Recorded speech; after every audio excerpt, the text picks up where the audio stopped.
সকাল থেকে বড় খবর, মানিক ভট্টাচার্য জামিন পেয়ে গেল। ইডি নাকি, এটা কোনো বড় খবর নয়, এটা আপনারা বড় খবর বলছেন বটে, এটা সেই রবীন্দ্রনাথের বড় খবরের মতন এটা কোনো খবরই নয়। দেখুন, বেল পাওয়াটা স্বাভাবিক ঘটনা, বেল না পাওয়াটা মানে অস্বাভাবিক। বেল কখন পায় না? বেল তখন পায় না যখন দেখা যায় আসামি সহযোগিতা করছে না, বা আসামিকে ছেড়ে দিলে, সন্দীপ ঘোষের মতন আসামি যে সহযোগিতা করছে না, ছেড়ে দিলে যে এভিডেন্স ট্যাম্পারিং করবে, যে সাক্ষীকে ভয় দেখাবে, তদন্তের যে বাধা হয়ে দাঁড়াবে, তাকে বেল দেওয়া হয় না।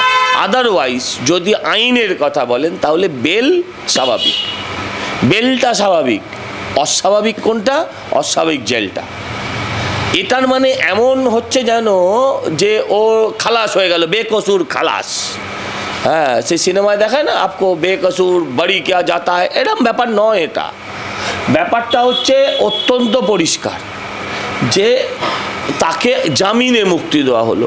জামিনে মুক্তি দেওয়া মানে সে নিরপরাধ প্রমাণিত হয়ে গেল না, তাকে নির্দোষ বলে দিল না কোর্ট। জামিনে মুক্তি দেওয়া হলো মানে তুমি সাময়িকভাবে একটা রিলিফ পেলে, এরপর ট্রায়াল হবে। ট্রায়ালে যদি দোষী প্রমাণিত হয় তাহলে আবার ঢুকে যাবে। কিন্তু এটা ঠিক কথা যে আমরা বাংলার মানুষ, আমরা এদের আর সহ্য করতে পারছি, আমরা এদের জেলের বাইরে দেখতে চাই না। এ আর কাসব আমার কাছে মধ্যে কোনো তফাৎ নেই। হ্যাঁ, তো আমরা চাই এদের এক্ষুনি লটকে দাও, তাহলে উৎসব শুরু। কিন্তু আইনে তো সেরকম হয় না, না, আইনের প্রভিশন মেনে আইন চলতে হবে। ধরুন এই যে আপনাকে ভাবতে হবে যে এত প্রদীপ, এত মোমবাতি, কিন্তু যদি আলটিমেটলি সিবিআই প্রমাণ না দিতে পারে, ওই প্রদীপ মোমবাতি দিয়ে কোনো সাজা হবে না, কোনো সাজা হবে না। কানুন সবুত মাংতা হয়, কানুন আর কিচ্ছু বোঝে না, আইন আর কিচ্ছু বোঝে না। হ্যাঁ, এবার আমাদের দেখতে হবে যে এখানে ইডি সিবিআইয়ের কোনো গাফিলতি আছে কিনা, যে কোনো কারণেই হোক।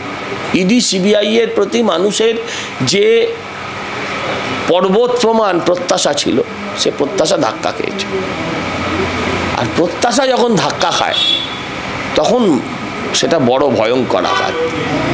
আপনার কোনো প্রত্যাশা নাই একরকম, কিন্তু আপনি প্রত্যাশা করলেন, প্রত্যাশা করে আপনি এগোলেন, স্বপ্ন সাজালেন, সেই স্বপ্ন যখন ভেঙে যায় তখন যন্ত্রণা হয়।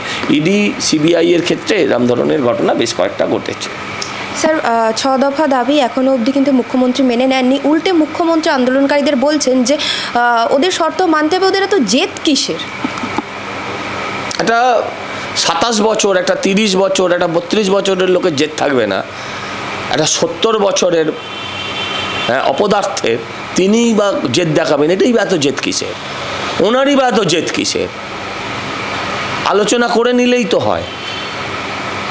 লালবাজারে জেদ করে 24 ঘন্টা বসিয়ে রেখে, রাস্তাটা বন্ধ করিয়ে রেখে কার লাভ হয়েছিল? সেই যদি পরের দিন দেখা করলি, তাহলে সারাদিন 24 ঘন্টা ধরে কেন তো ঢং দেখালি? মানুষ সেটা প্রশ্ন করবে। সেই যখন পথে এলি, তাহলে কেন এত ঢং দেখালি? তো কথা বলে নিলে যদি মিটে যায়, তো কথা বলছেন না কেন? হ্যাঁ, 10 জন আসছে, আরে 10-এর যদি 20 জন আসে, তোমার কি ক্ষতি হয়ে যাবে? কোনটা মহাভারত অশুদ্ধ হয়ে যাবে? আর তুমি এমন কোনটা ওখানে বিষ্ণুকে মাথা বানাবে, 1500 কিলোর বাচ্চা ওখানে তোমার ভাষণে কি প্রডিউস হবে যে তুমি ওখানে টিভি টেলিকাস্ট করতে দিচ্ছ না? টিভি ছাড়া তো তোমার জীবন অচল। তো ওই জায়গাটা টিভি যেতে দিলে কি ক্ষতি হয়? আর যে দাবিগুলো করছে, সেই দাবিগুলো তো কেউ অন্যায্য বলতে পারবে না।